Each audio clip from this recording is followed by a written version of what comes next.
Bueno, voy a hablar un poquito sobre toda la materia que queda. Así que para abarcarlo, este es otro remoltijo de contenido. Vamos a empezar con los pares craneales.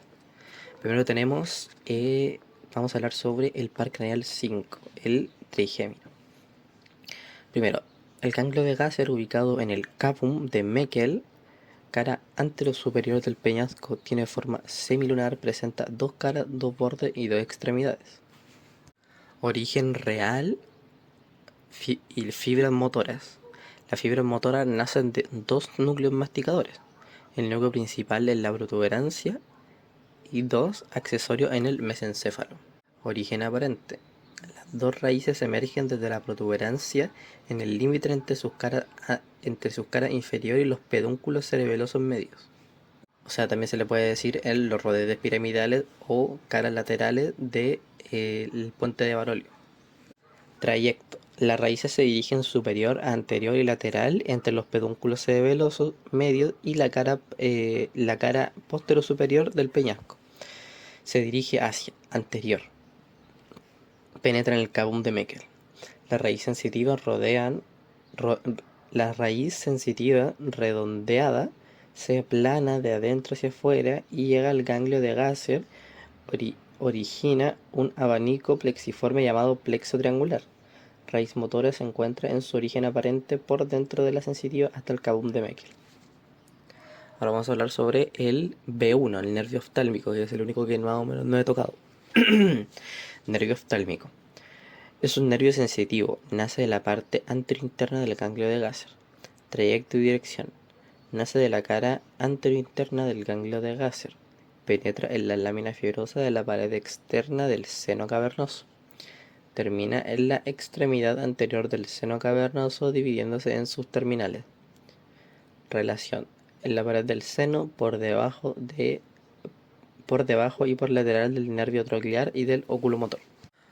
Colaterales. Filetes anastomósicos al plexo carotidio interno, troclear y oculomotor. Ramos colaterales meningios. El nervio recurrente de Arnold que se adhiere al patético y se distribuye en la tienda del cerebro. Terminales. Nociliar o nasal, medial o frontal, externo o lagrimal. Ahora vamos a hablar sobre el nervio facial. En generalidades es un nervio mixto con fibras vegetativas. 1. Nervio facial, raíz motora más vegetativa hacia glándula lagrimal. 2. Intermedio, raíz sensitiva más vegetativa, glándulas salivales. Origen real, el nervio facial, núcleo del nervio facial dentro de la protuberancia. Origen real, nervio intermedio, núcleo del tracto solitario en el bulbo. Origen aparente, surco bulbo-pontino.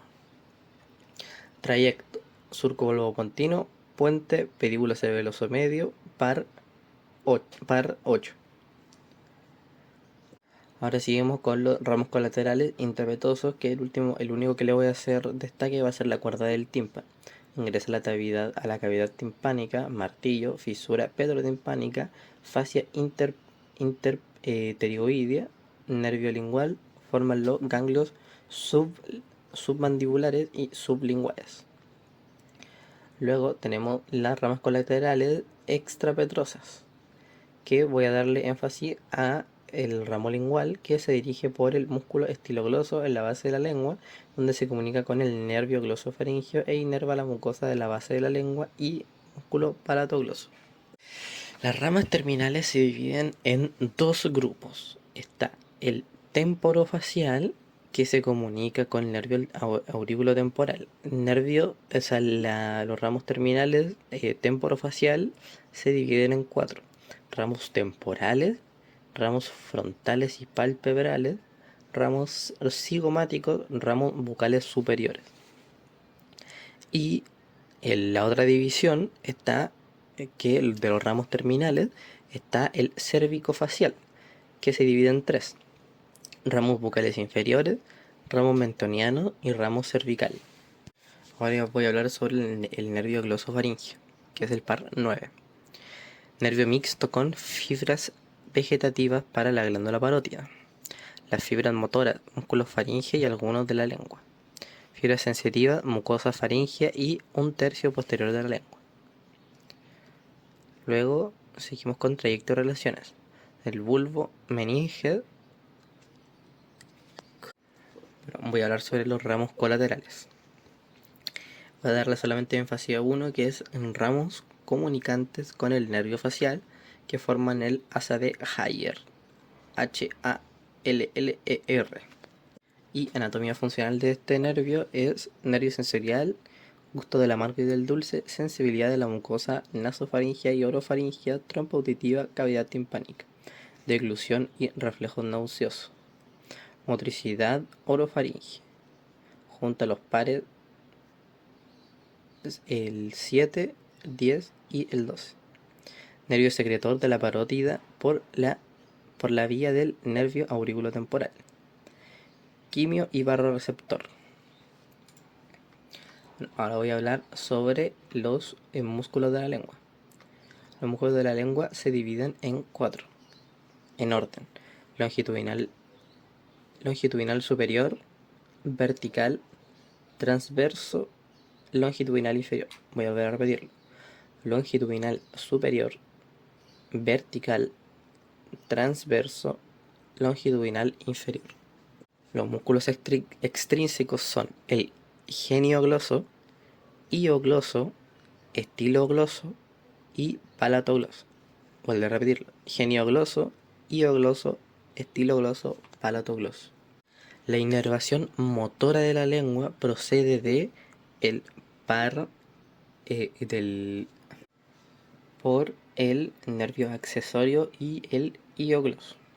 Sensación del gusto está dada por 2/3 anteriores cuerdas del tímpano, rama del par del facial, el séptimo par, y 1/3 posterior del accesorio y el vago. La sensibilidad de la lengua está dada por rama lingual de B3 del quinto par y el nervio accesorio y par laringe interna. Recordar que el hiogloso, o sea, el hipogloso es el par X y Y, o sea, el 12avo, y el accesorio es el 9º, o sea, IX.